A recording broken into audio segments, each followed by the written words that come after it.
Para a gente ter uma eleição bacana no ano que vem, uma eleição decente, com propostas, com ideias, eu acho que a gente tem que se debruçar sobre o que é real. Aqui não tem nenhum número da minha cabeça. Todos aqui são números oficiais. Se você acredita em um Brasil com verdade, justiça e respeito à democracia, inscreva-se agora, ative o sininho e fortaleça essa trincheira de resistência contra o extremismo, o negacionismo e o atraso.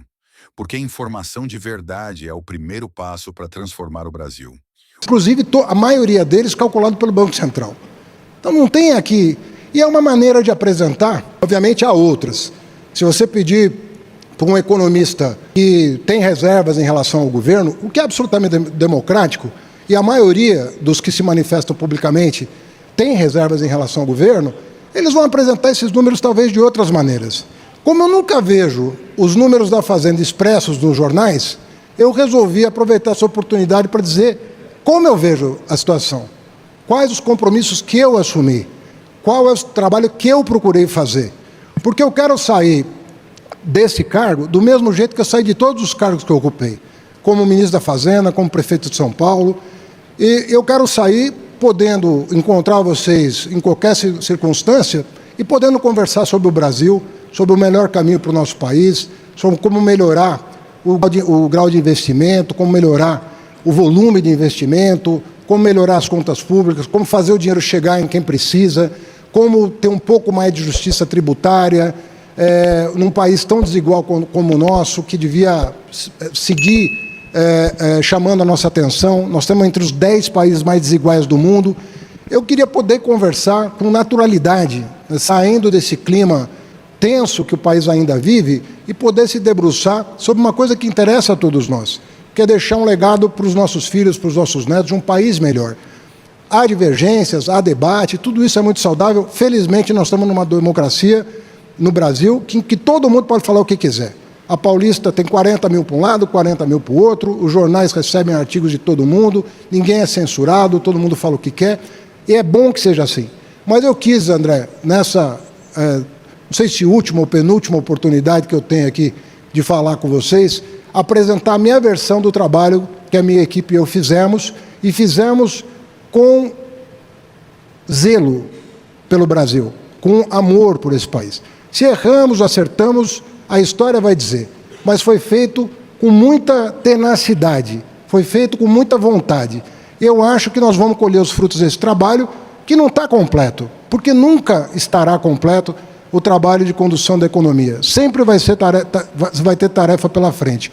Mas eu acho que nós temos uma situação em que nós temos uma oportunidade de, ainda com algumas tarefas a cumprir, difíceis de organizar politicamente, porque não é só a técnica que preside o Ministério da Fazenda. Você tem um Congresso, você tem um Judiciário, você tem a sociedade, tem muitos atores para você formular e conduzir a política econômica. Mas eu acredito que o trabalho que foi realizado é um trabalho que foi feito de muito boa fé, que eu queria apresentar para vocês e agradecer nesse momento.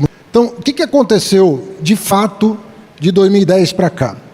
O que não está nas planilhas e não está preocupando as pessoas? Primeiro, nós temos 50 bi de emenda parlamentar. Nós não tínhamos isso. Goste ou não, eu não estou fazendo juízo de valor, eu falei que não ia usar adjetivo aqui, que ia usar só substantivo. Temos 50 bilhões de reais de emenda parlamentar. Os precatórios, que não tem a ver, decisão judicial não tem a ver com decisão tomada por esse governo. Você sabe que só no Fundef, que é da época do Fernando Henrique, nós pagamos mais de 30 bilhões de reais para estados e municípios durante este governo Lula. Então os precatórios subiram para um patamar, praticamente quase dobraram de tamanho.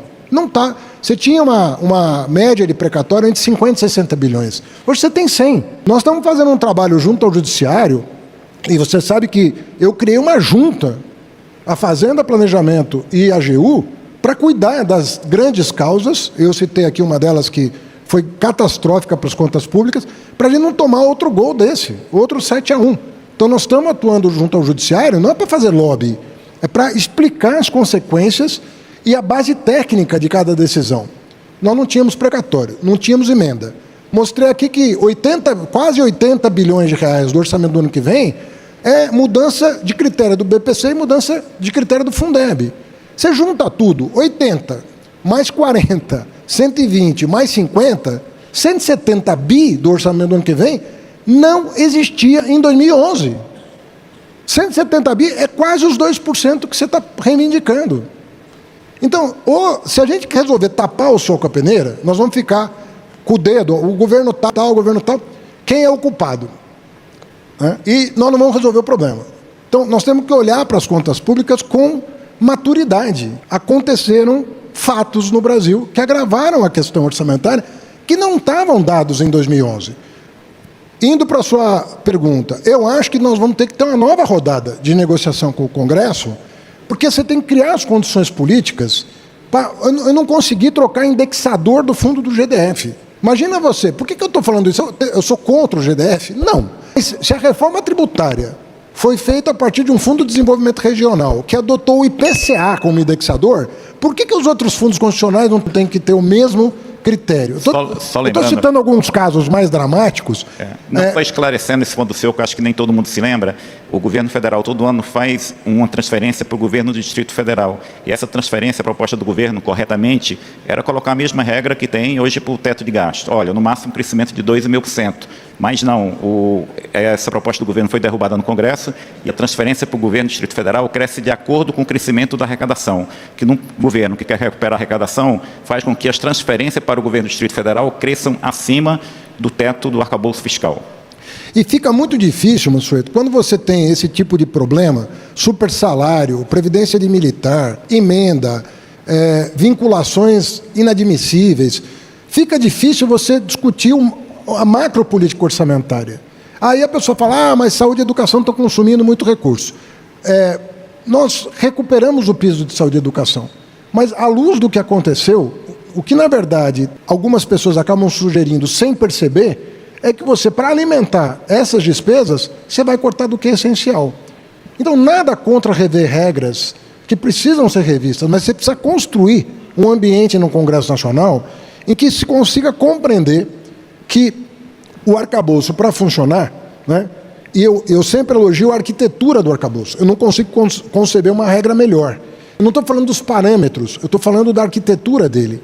Ele junta o melhor da LRF e de um limite de despesa, que a LRF não tinha. Então, eu acredito que a arquitetura dele é boa. Agora, para ele ser fortalecido, você precisa criar as condições políticas de sentar com os parlamentares e falar, nós vamos precisar ajustar algumas regras, senão o arcabouço não vai ser sustentável no longo prazo. E se ele for sustentável no longo prazo, eu tenho certeza que grau de investimento, essas coisas vão acontecer naturalmente. Você não vai precisar de um grande choque que não conta com crescimento, vai piorar a questão fiscal. O Brasil precisa de crescimento. O crescimento ajuda no fiscal. Então, quando você faz uma coisa muito ortodoxa, para as condições da economia brasileira, eu acho que ela não se justifica. Se a gente continuar arrumando o carro, apertando os parafusos e fazendo ele andar melhor, com a reforma tributária, com a reforma do crédito, com a reforma do seguro, com a economia verde, com a economia digital, geralmente, quando eu venho para cá, eu não falo de outra coisa, a não ser do fiscal. E eu gostaria de estar num país que pudesse não ter que falar do fiscal mais. A gente tem tantas oportunidades de investimento nesse país.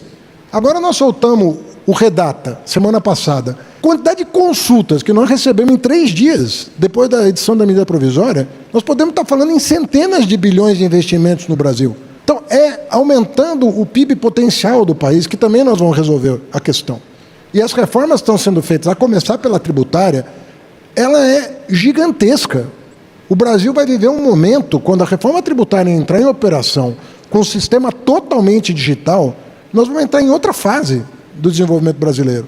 Desonerando exportações, ampliando a cesta básica, melhorando a distribuição de renda. Nós temos muitas oportunidades. Agora, é uma construção política. Isso exige muito diálogo. Mas eu acredito que, até aqui, eu nunca reclamo do Congresso, porque ele não me deu 100% do que eu pedi, mas ele me deu 70%. É um bom índice, entendeu?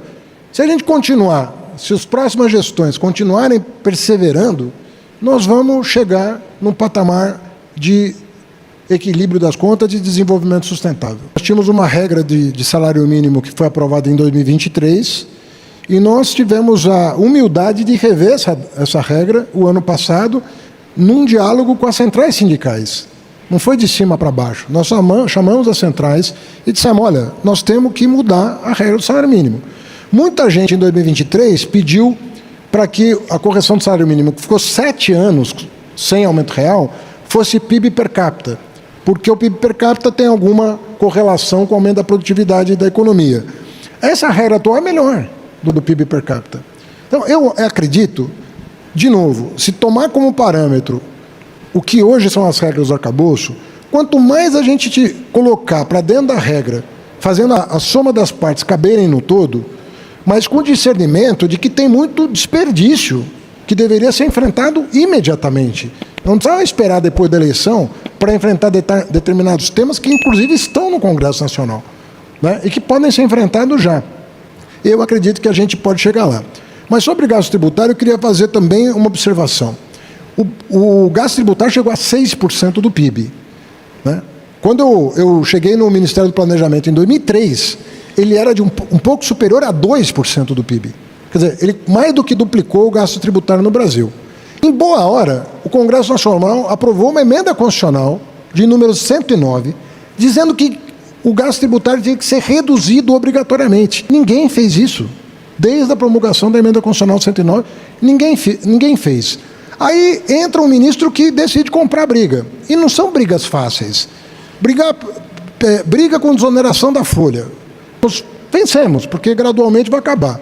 Briga com o PERSE. Briga com isenção de fundo familiar. Briga com isenção de offshore. Briga com... Nada disso significa aumento de imposto. Tudo isso significa corte de gasto tributário. Porque a sociedade não está pagando um centavo a mais de imposto. Quem não pagava. Então nós estamos cumprindo a Constituição. O que você vê estampado nos jornais? O governo só pensa em arrecadar. Isso aqui que eu acabei de apresentar dá testemunho de que não é verdade. Nem que houve gastança, como querem alguns, nem que tem uma fúria arrecadatória. O Brasil já viveu fúria arrecadatória. Agora, compara o começo do regime militar, na década de 60, a carga tributária como proporção do PIB subiu de 16% para 26%. Estou falando do regime militar, de extrema-direita. Subiu 10% do PIB a carga tributária. Para estabilizar a nossa moeda durante o Plano Real, entre 1994 e 2002, a carga tributária subiu de 26% para 32% do PIB. O que está acontecendo agora, na comparação com o que aconteceu no passado? Não está acontecendo nada disso. Nós estamos repondo um dinheiro que foi perdido ao longo de 2 décadas para justamente chegar num patamar em que a gente controlando a despesa e recompondo a base fiscal, a gente tem a condição de sustentabilidade. Se você acredita em um Brasil com verdade, justiça e respeito à democracia, inscreva-se agora, ative o sininho e fortaleça essa trincheira de resistência contra o extremismo, o negacionismo e o atraso. Porque informação de verdade é o primeiro passo para transformar o Brasil. Um abraço e até o próximo vídeo.